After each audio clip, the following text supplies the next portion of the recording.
Hello there, and welcome to Scottish Hill Talking. My name's Matt, and this is going to be the first of hopefully many episodes of this new podcast that I'm putting together, involving myself, my good friend Dylan, and this week it's with my other good friend Liam from Scouts. What this podcast is aimed for is anybody suffering from mental health, or interested in mental health, or even just interested in hill walking in general, and how the benefits of going out and leaving the town for a while and just going and having a decent walk or a hike or even a scramble in the Scottish countryside can really help improve your mental health, and can even make you face some demons that you didn't even know you had. This week our plan was originally meant to be as a taster to find out what everybody's skill levels were and what kind of kit they had and whatnot. A safe bet was to do a rather popular hill walk and a Munro, which would be Ben Lomond. We unfortunately weren't able to even park anywhere close to Ben Lomond because COVID is still about and everybody is heading for the hills, literally. So we decided to make a detour, and we ended up at the Cobbler, which it's technically not a Munro. It is 884 metres, so it's a few. I think that's about 60 metres off. I think usually about 900 metres classifies them as Munros, so it's not far off a Munro, but it's not a Munro. The Cobbler is also known as Ben Arthur and also Aracar. There is around it is a very brilliant scenery of Loch Long. There's other mountains, and there's even other Munros nearby. We just decided to do the Cobbler because we weren't 100% sure on how fit everybody was, as you'll hear down the line. The team in total was myself, Dylan, who is a novice at hill walking in general. He has a little bit of experience, but we're talking good long years ago, so barely counts. I personally I'm in relatively good shape. I'm not like built like Captain America or nothing, but I am relatively healthy. There's Liam, who is an all-round scout leader. I'm also a scout leader. I'm an assistant scout leader for the 6th or 1st Guruk. And we also had Jordan Graham from Jordan's company is Rope, Spoke and Paddle. I'll leave a link to his page on the description for this, and I'll also leave a link on our Facebook page as well if you care to follow and like on there, and you'll get every update you need about this running podcast that I'm going to hopefully keep on going for as long as I can. So the Cobbler is classed as a Corbett, and it has many routes to the summit. The summit as well was bloody terrifying. Not because it was windy or rainy or anything like that, purely because the only way to get to the summit is to crawl through like an opening, shuffle along a wee ledge, and then pull yourself up on top of the actual mountain. It's called threading the needle. Myself and Jordan did this. It was my first time doing any sort of scrambling, which is going off trail hiking, but also it's not just hiking, it's crawling and scuffing up your arms, your legs, everything. Like this is the Tuesday after. We did it on Sunday, the 27th of September 2020, which was my daughter's 13th birthday. Happy birthday, Robin. But yeah, we got to the top of there where I left a Boba Fett painted stone. My plan is to all the high peaks that we go to, I'm going to leave a Star Wars stone all over, and I'm going to try and see if I can get someone to track them either on like the Scottish Hill walking pages or whatever. And obviously when we do Ben Nevis, I'm going to have to do an Obi-Wan Kenobi because, high ground. But yeah, so getting back to the story, We did some scrambling, did some rock climbing. I'm an absolute novice when it comes to that sort of stuff. So Jordan was there. He is one of the guys who certifies like all the sort of scout leaders in the region in the district. He's not much younger than me, maybe a couple of months. But he's one of the best in the business apparently, and you can tell when you're actually out with the guy because the guy's just full of knowledge, and I couldn't have asked for better company to be honest. He was a great laugh, and he was also really knowledgeable about the mountain and even about some of the lore about the mountain, some of the Gaelic as well. And he was just talking in general about other like bends that he's done and some of the lore about them as well, which was really handy to listen to. Yeah. So kit wise, I my kit was I had a pair of regatta hiking boots that I got from Amazon. They were about £60. It's the most expensive boots I've ever had. A pair of those. I had like your basic backpack as well. No strap, well, no like cross straps or anything like that. No buckles. Just like a normal backpack. Which at first I thought I'm a little bit underdressed compared to Jordan and Liam, who are a bit more experienced. But this is why I invited them, because I wanted 3 different sort of perspectives for this. So Dylan, being the complete novice, I wanted to see what he would bring as well. So he brought like a backpack full of Lucozade and like snacks and stuff like that. He wore rather fancy shoes, like not like dress shoes, but boots. They were ankle high boots, but at the same time they were not like built for doing this sort of hiking stuff, and they were basically brand new as well. And he was dressed fully in black as well, and the coat that he brought weighed a ton, because we were going under the impression that it wasn't going to get much hotter than about 12 degrees, and it ended up being absolutely roasting as well. So don't always trust your weather maps. But that was his sort of kit. Dylan and Liam didn't make it to the top because we ran into some problems. We got to about 600 metres, and Dylan started to basically have a panic attack, which he knows, like, you'll hear from him later on exactly what he was going through, and it kind of made him realise I'm not really in the best frame of mind for this right now, which obviously is the reason why we're doing it. It's why we're going to keep on. He's not giving up. Like, I'm not going to let him give up.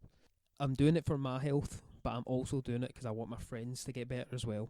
So like he's had a bit of a panic attack. He was a bit dehydrated as well. His head was sort of spinning.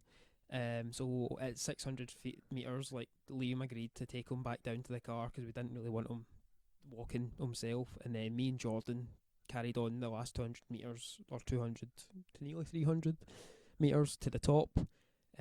We did some landscaping on the way up where Jordan was behind me, and I heard a rumbling, and I was like, oh God, is that coming towards us? And then it wasn't, and I turned round and I just seen Jordan throw a rock, I say rock, a boulder the size of me away from the mountain, and it just started rolling, and I was like, thank God there is no one behind us, and also thank God that's not me, because I wouldn't have been able to figure out how to get rid of that.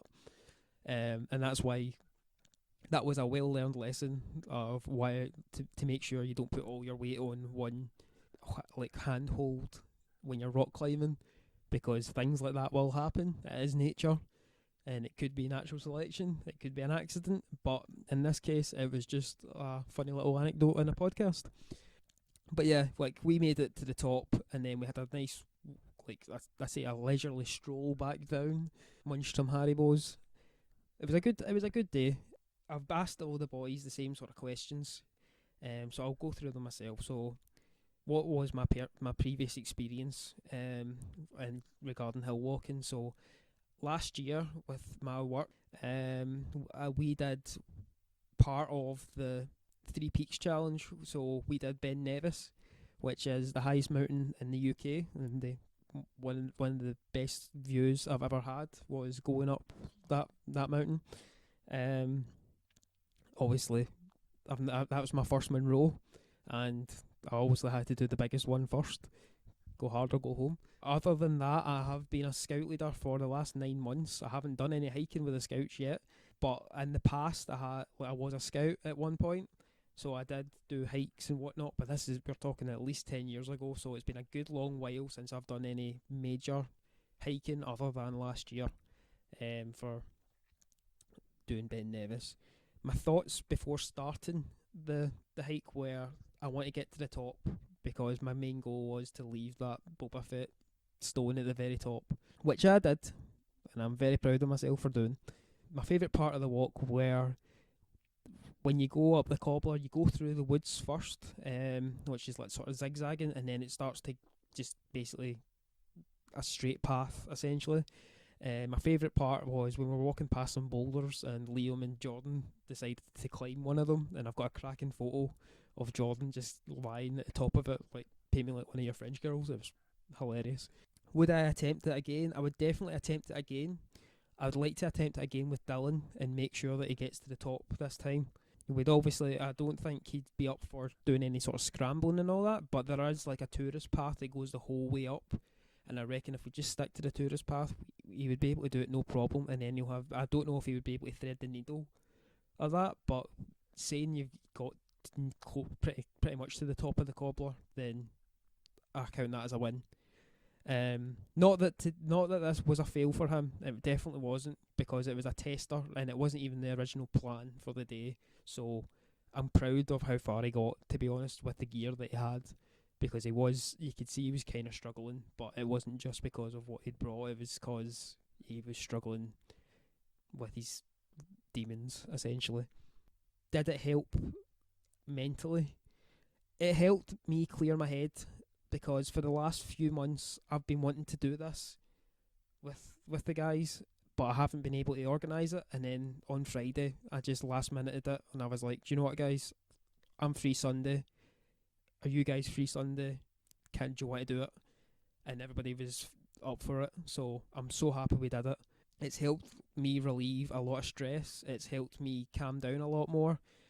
I do regret doing some of the climbing because I'm scuffed up all up my arms, but at the same time, what's wrong with a couple of battle scars, you know? But I really impressed myself with the sort of climbing that I did as well, because I didn't think I was that fit still.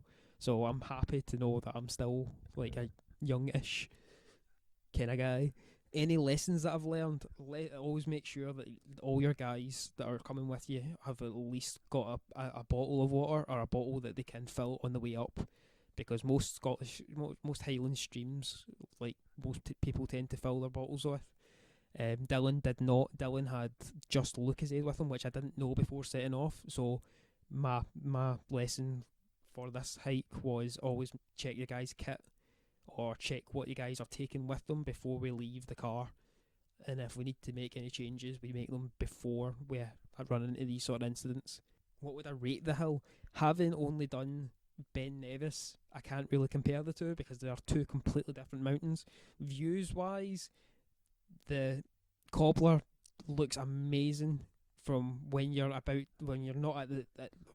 600 meters where Dylan finished. That the place where that height, the place looks amazing because you can see all the way down to Loch Long. You can see the surrounding hills and whatnot, and you can also see the peak as well, which looks stunning, especially on a clear day, which we had, and it looked brilliant. So yeah, like that's the sort of. What would I rate the hill? I would probably rate it maybe a 7 or an 8. I'm not 100% sure, because obviously I've not done as many. That like we might do a revisit. We probably will do a revisit because Dylan is determined that he's going to finish it this time. So that's on my books. That's my sort of experience with the Cobbler.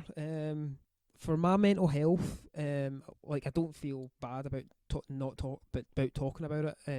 This is the main focus of this podcast, is to get guys out talking about their mental health rather than bottling it all up, because I've all my life I've had type 1 diabetes since just before my 3rd birthday, and with that basically comes hand in hand either depression or anxiety, which I seem to have lumbered both of.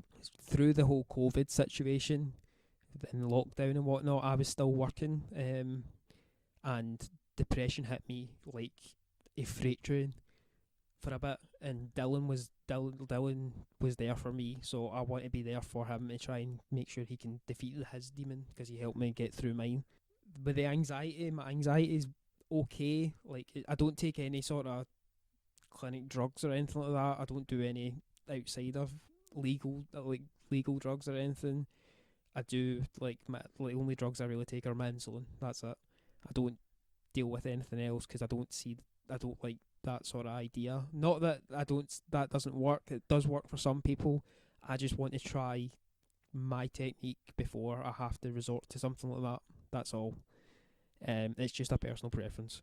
I can already feel myself improving after the weekend.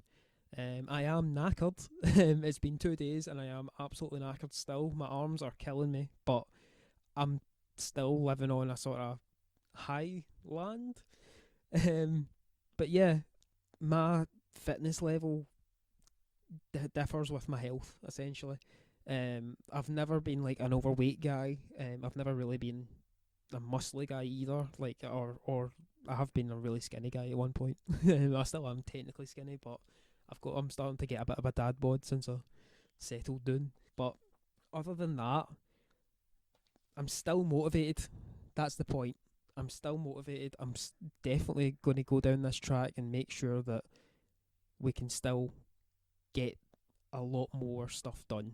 This was a learning course for everybody to find out what sort of stuff we would need in the future for doing future hikes, what everybody's fitness capabilities were, how prepared we actually were, and how well we would work as a team.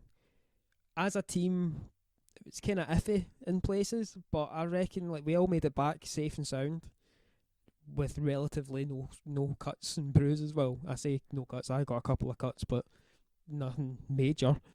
Aside from Dylan's sort of issues, we all feel a lot better for doing it, I think, and that's what matters. So, yeah. So at the end of this pod, I'll hopefully be able to tell you what our next hike is going to be. I'll probably, judging by Dylan's reaction to the Cobbler, it will probably be an easy, so we can try and get some endurance under his belt, so he can get used to going on a long walk and build himself up to defeat the Cobbler. But next up is my interview with Liam.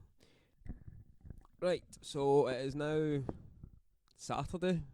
It's been nearly a full week since we've done this hike, but finally sitting down with Liam. So I'll start off. We'll do like the wee questions that I did with Dylan and myself first. So, what experience did you have prior to doing this hike?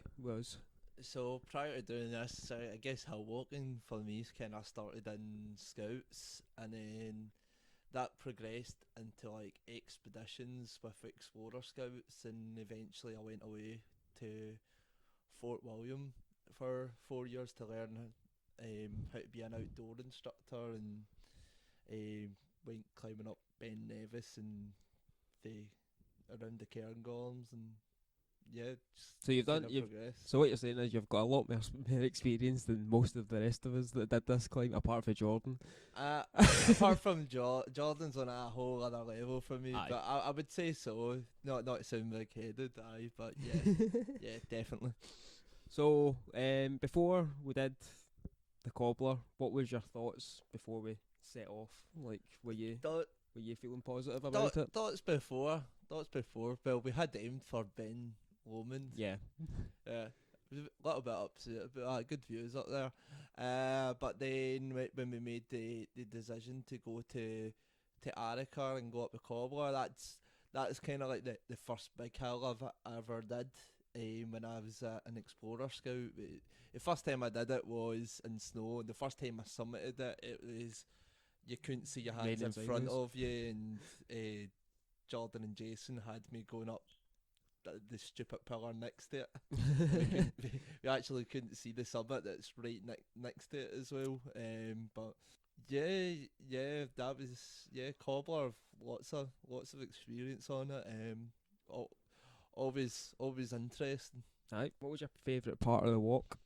Favourite part of the walk? guess just the fact that it was A nice day. a nice day, but when you come out those trees, I mean, Aye. you experienced it yourself. That first part is just an absolute It's the view. horror, It's- isn't it? It's going up through the trees, at the steepness of it and all that. It just kind of gets to you. See, But to be honest though, like when I came out of it, I think it was just 'cause I'm more of a positive mind. 'Cause I was just like, yes, I'm going up that. Like, and then when we got closer and closer to it, I was like, this is very rocky. Like, yeah, well, you yeah, don't see that you- as far down. Like, but like it was a good climb as well. Like it was my first. sort of scrambling it and was all your, that, your first experience. Yeah, but as you know, when you come out of those trees, it's just absolutely lovely. Aye. It flattens out a bit. There's like a nice little river that runs down Aye. that bit, and you've got The higher up yeah, you get, the better the views. yeah, you get as well. the view as well. You can see as soon as you come out those trees. Up there, I think it's around. It must be around 300, 400 meters. I think it was 300 meters. It all opens up. Mm. And then you've got the big boulders and all that. So that was pretty good. Obviously I walked back down with Dylan. Aye. So we stopped at some of the boulders and climbed up them and all that. I've got a the way cracking down. picture of Jordan like lying on top of that big The big boulder. massive one we stopped at. Yeah, and me trying to do the Kama Sutra to get up it. Am I allowed to say that? You can. Right. Because you didn't finish, not because of your own fitness, because you decided to walk down with Dylan, would you attempt it again? Oh, yeah. Definitely. Cobbler's a great walk. For I would like to take my scouts up it and Aye. I'd I'll be the I'd be well Explorer. up for coming with you for that one. the Explorer Scouts and all that in our group. You could probably do a lot of district event up there. Aye. There's lots of because it's quite an entry level sort of walk. Mm. It's got lots of scope. There's lots of different paths up it. There's lots of climbing in that area as well. It's just a cracking wee area, so it is. Yeah, 100%. I'd go back and do more at it. How did you feel mentally after coming back down? Like, I know you didn't finish it, but at the same time, like, you did get to go up and into the, I say Scottish Highlands, but it's not really the Highlands. Mentally, yeah.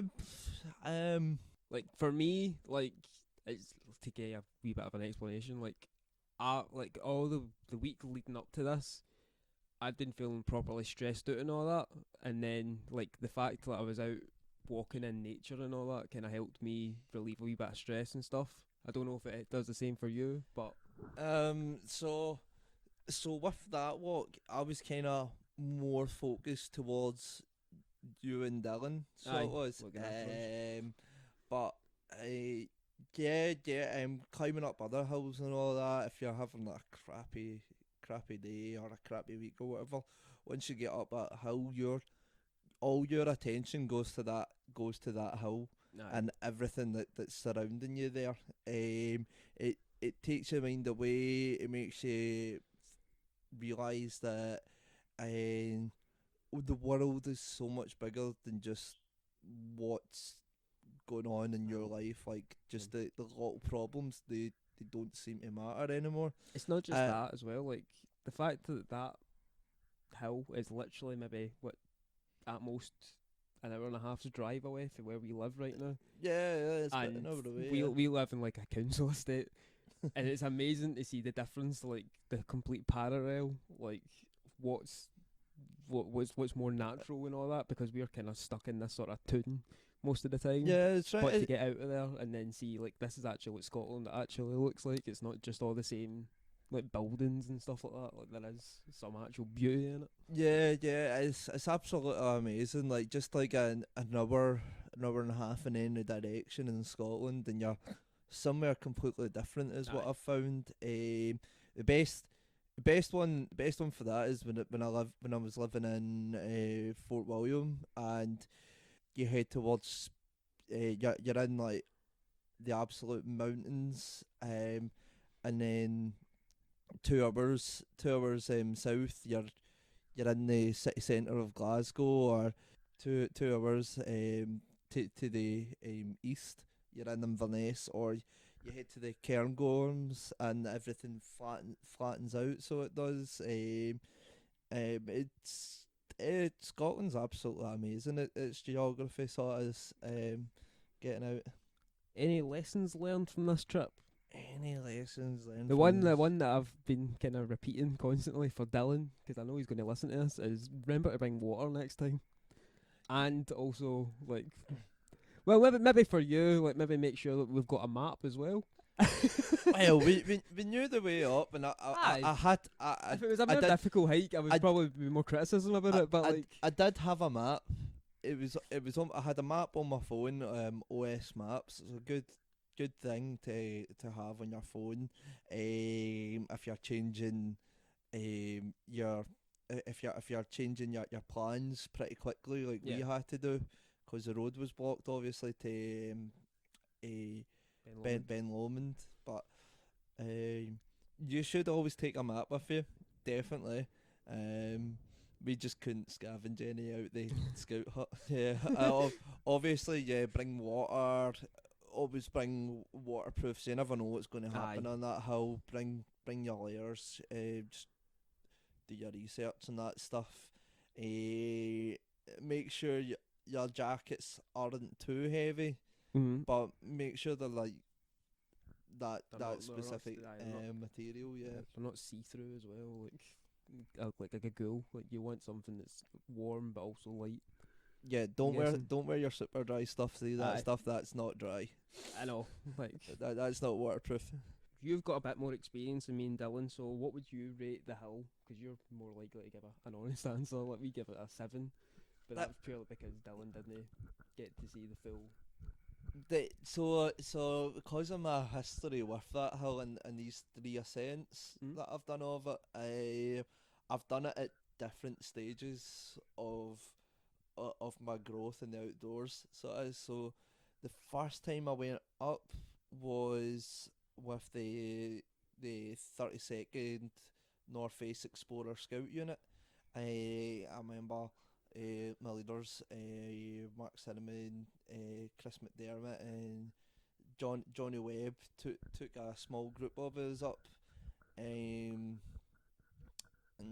that was some amount of years ago. I was still in, I'm 26 now. I think I was 14, 15 when I first went up. I think I was 14. So at least a decade ago. When we first went up, we went up at, I think it was round about the same time. I think it might have been round about November time we went up, but there was snow on the hill. There wasn't snow on the way up. It was gorgeous on the way up, nice and warm. As soon as you got to 600 meters, where me and Dylan sort of split, from yous, there was snow up to your waist. God. And by the time we got up onto, well, you would have seen the plateau that's just before you climb up onto the hill, and then there's that big flat bit, and then you go over a bit and that's you at the summit. So we got to that flat bit and we had to turn around because the snow was that high, and there was a blizzard around us, so we actually couldn't see in front of us for the edges of that, so we had to climb back down again. I was exciting that time, but at that age you're sort of what's the word, you got no cares sort of thing. It'll come back to me. But so you got no worries, you don't really worry about anything. You've got these leaders with you, who you think they know their stuff, and they're quite smart, and then you get older and then you realise everyone's just an idiot. Like is this when you became a leader? Like, you realised this? I became a leader, I realised how idiotic everyone was. Great leaders, but where you literally just realise like everyone's in the same boat sometimes. The second time I went up it was just me, Jordan, Jason, and... Is this the time it was like pure torrential rain? Because I remember Jordan sent us a picture of it. It was torrential rain. there was fog so thick you couldn't see your hands in front of you. We went up. You choose the right times to go up these hills. I know I do. That was the best. That honestly, that weekend was the best. Well, we time got I've when been it's up clear. Nah, let's wait for it to. The second time I went up it, it was just us four pals that went up. I think we must have been around about 17, 18 by then. I think I was 18, Jason was 17, and so went up and they tried to get me to go over the big pillar right next to the summit, and we couldn't see the summit, and they said, it's at the top of this, and they started climbing up it, and I just looked at it, and I broke down, so I did. So that was kind of a point where I didn't really believe in myself too much and my outdoor capabilities. Obviously, before I went to Fort William. Aye.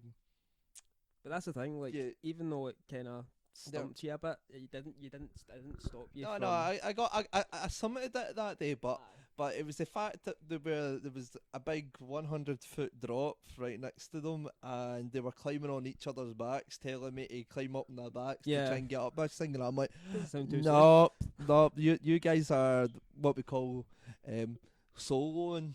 At this point, you've got no climbing ropes, you've got no harness, and they're like, it's fine. And I went, nope, I'm not going up this. And then we eventually found the arete and went to the summit. Everything was good past that point, but just that part, awful. This time, absolutely amazing, just the weather. I'm more confident in myself now in the outdoors, but I've had extensive training with like the likes of your Al Halewood and Max Hunter and Mike Pescod. They are three absolutely phenomenal leaders, outdoor instructors up in the Fort William. So they are. They do operate other places. If anyone wants a mountain guide, definitely contact them. Or I should probably mention Jordan as well. Jordan as well is a great mountain guide. Give him a shout if you're down in Inverclyde or Ayr or Glasgow. He mostly operates around those, but he is known to travel around for people for the right price. I'm going to leave a link to Jordan's page on our Facebook page as well. So like it's Rope Spoken Paddle. Yep. So if you go and get him a wee like, you'll be able to update it and see what he gets up to and whatnot. I think recently he was out a midnight hike with a. Was it 32nd? It was out with the 32nd North Face Explorer Scout Unit Mull group. What he should do is like a before and after picture, like because he says he went through a load of boggy, but they all looked suspiciously clean. So that was definitely a picture before that. I can guarantee you where they were. It's full of bogs. Aye. Even on a dry day, it is boggy. I had to carry my mum's little Shih Tzu across the bogs so I wouldn't lose it. Yeah, definitely. Probably should start taking before and after pictures, Jordan. Aye. Right, so that's pretty much covered the whole hike. How do you feel? You up for another one at some point? I'm most likely, yeah. It's great. Just getting away from here, let's refresh a bit, so it does. I think, like, me and Dylan were talking, we're planning on doing something like Seal at the Cut. Like something smaller for. So I definitely think it would benefit you guys. Just getting out, you can practice all your stuff round there. Your orienteering, even just little skills such as walking up a hill. Funnily enough, that's a skill in itself. It'll help you build up your fitness as well. Because like coming back, like I'm not an unfit guy, but because I was doing scrambling and all that, I didn't realise how much I was actually using my arms. And for 3 days after it, my arms were dead. Like when you go. On the day, I didn't feel sore at all, and then the next 2 days, I was like, Jesus, I can't even lift my arms. Like, when you start getting into that stuff, you go a walk and you come back and your arms are sore. Yeah, that does happen. But that But it's you don't have to come back that way from scrambling, I right? know. See, once you've got your technique right, aye. you find it's all just foot placement. So Aye. the higher you get your foot up, the less you got to rely on your arms. Aye, and I've said to Dylan, like I've been sending him like just cheap hiking boots for Sports Direct and stuff like that. Just like that, you don't need to fork out an absolute fortune when you're starting off. Yeah, Wait obviously but, me, like, me, obviously me and Jordan have got higher spec mountain boots from La aye. Sportiva. Please sponsor me, La Sportiva. Your stuff's expensive and I can't afford it. We've got to get. We are looking for sponsors if anybody is out there, you know. No, but yeah, you don't starting off the stuff you guys are doing. You don't need that. We don't need like high level stuff like you've got, but No, you don't. It's just something from Sports Direct or Aye. whatever. get started off at least. I forget what they're called. It's more of a like, not so much an investment, but because like if you're buying like cheap boots that you know aren't going to last long, you know.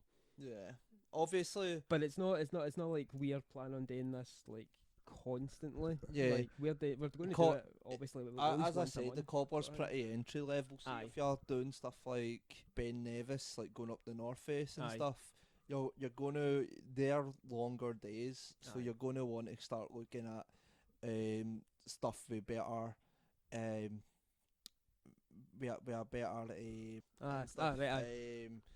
Like a lot more solid. That's when we start getting into legs Aye. and stuff. You want stuff that's got like steel toes or whatever, or a solid toe on it. Yeah, just and stuff like that. You also get different materials used on it. You want to kind of move out. See anything that's kind of made with the material that your Vans and your Aye. designer shoes are made from. Just Aye, like exactly. just kind of stay away from those. And try and get something that's a little bit water resistant as well. I would definitely. Right, so I think that's pretty much covered the whole of the Cobbler. That's 3 different perspectives we've got on it. So did you enjoy it, Liam? Yeah, I enjoyed it. Enjoyed it, Nice and sunny day. hopefully we'll be out again, and hopefully next time, if we ever do the Cobbler again, Dylan will make it to the top, and we'll finally finish it. Dylan will make Dylan it. will make it. We'll make sure, Oh, because he's determined he's going to get up it. So. He is getting up the top of that, and I don't think he'd go back a second time and not go up it. Aye, he's determined. He's going to get some endurance under his belt, and then he's going to make sure he gets up it, because he's not letting it defeat him.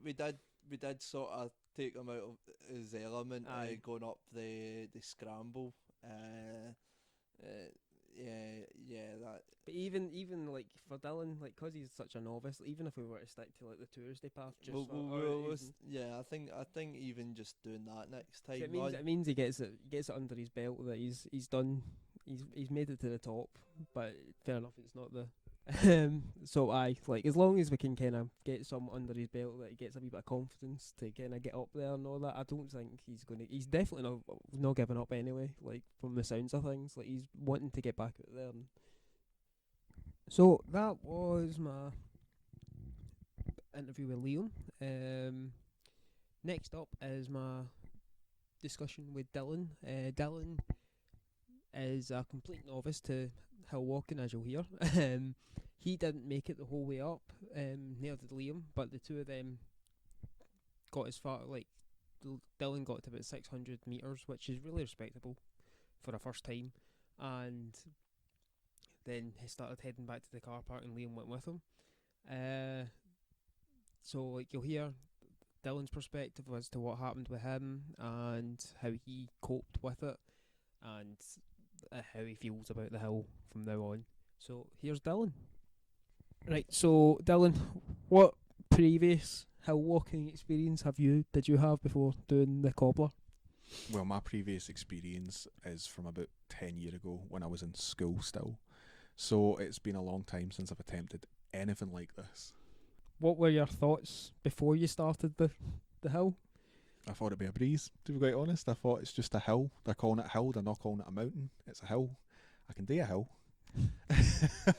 But that was my thoughts. I genuinely felt confident about getting it done. I wanted to be outdoors and I wanted to kind of, be in touch with nature. Easy. What was your favourite part of the walk? My favourite part of the walk was probably midway point when we were now out of the wooded area and I could actually take in the environment and I thought it was beautiful. Obviously, it is Scotland. Yeah, well, it's a Why part would of you Scotland. leave for York? It's a part of Scotland. No, I genuinely felt like I was in a fantasy film or something. It's honestly that breathtaking. It blows your mind. It's like you're walking in a screensaver or something. And this is his first, it's not a Munro, but first proper decent hill walk, I'm guessing. Oh no, definitely my first decent hill walk because it was not what I was expecting. Aye. I've discussed this before, but you didn't make it the whole way to the top. Has it knackered you, or are you still feeling encouraged to get back out there and defeat the Cobbler? Well, the Super Bowl? It's new. I do expect to attempt it again because I don't like losing at things. Yes. I always feel like I don't finish things, so I won't be beaten and I will be back because I don't know. It's a sense of accomplishment. I think even if you fail something, it's great to go back and try and tackle it again with a new mindset. But you've also got that push. And that was Dylan's experience on the Cobbler. Rough stuff. But he is fighting through it, and he's still willing to keep on going with these. So, which is the main sort of objective here, to try and get the guys out in the hill and stop them from thinking too much, I guess. But yeah, we're not sure where our next hike's going to be yet. So whenever we plan on doing that, the first place we'll post about it will be on our Facebook page. We're also planning on getting an Instagram set up as well. We're all in the sort of setting up stage of this whole podcast thing. Everything's happening really fast, but we're getting there. We're getting there. This podcast is going to hopefully be at least once a month sort of thing. It might die down towards winter and whatnot, but in the new year, after COVID's gone and all this, hopefully we'll have a vaccine and hopefully we'll be back out there kicking it loudly up the Scottish hills. Yeah, but thanks for listening. This has been Matt, Dylan and Liam from Scottish Hill Talking. Yeah, go follow us on Facebook, follow us on Instagram when that's up. I'll post it, and go follow Jordan at Ropespoken Paddle on Facebook as well. Thanks for listening. See you later, guys. Bye.